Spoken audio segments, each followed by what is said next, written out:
আজকে রাতের মেনুতে এত স্পেশাল স্পেশাল খাবার ছিল, মানে অকল্পনীয়। আর এত মজাদার খাবার ছিল, মাশাল্লাহ। প্রথমেই নিয়ে নিলাম হচ্ছে গিয়ে কচু ভর্তা, এটা হচ্ছে ওল কচুর ভর্তা। এরপরেই নিয়ে নিলাম হচ্ছে ডিম ভুনা, খুব অল্প পেঁয়াজ দিয়ে ডিমটাকে একটু মশলা দিয়ে জাস্ট কষানো হয়েছে, অতিরিক্ত পেঁয়াজের মশলা এখানে দেওয়া হয়নি।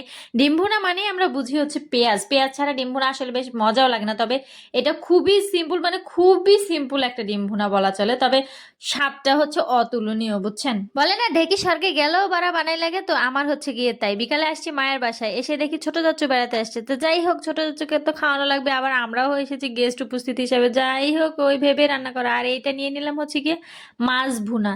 তো মাছ ভুনাটা এত বেশি মজা হয়েছে, মাছ ভুনা আসলে আমার কাছে বেশ মজা লাগছে। আমি মাছটার আর একটু গ্রেভি দিয়ে মাছটাকে জাস্ট একটু করে নিলাম, তো আমার কাছে খুব ভালো লাগছে। মাছ ভুনাটা বেশ ঝাল ঝাল হয়েছে। আর মাটির চুলার রান্না তো এমনি বরাবরই বেশ মজা হয়, এটা তো আর বলার তবে যার জন্য রান্নাটা করা হয়েছে খুবই দুঃখের বিষয় হচ্ছে সে কোনো খাবারই খেতে পারেনি, টেস্টই করতে পারেনি, কারণ তার পেটের অবস্থা এত বাজে রকম ছিল। এরপরেই প্লেটে নিয়ে নিলাম একটু গরুর মাংস। তো গরুর মাংস না খেলে তো খাবার অসম্পূর্ণ থেকে যায়, এটা তো বুঝে নি। যাই হোক, আলু দিয়ে আমার বাবার হচ্ছে খেতে চাষ করা আলু, এই আলুগুলো এত মজা লাগবে। আমার হাজবেন্ড বলতেছে কি মাংসতে কোনো আলু দিও না।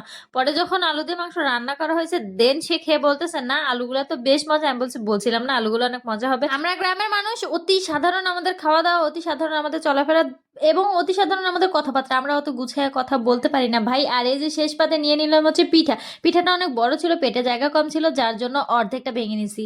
আর পিঠাটাও নিজে হাতে বানানো।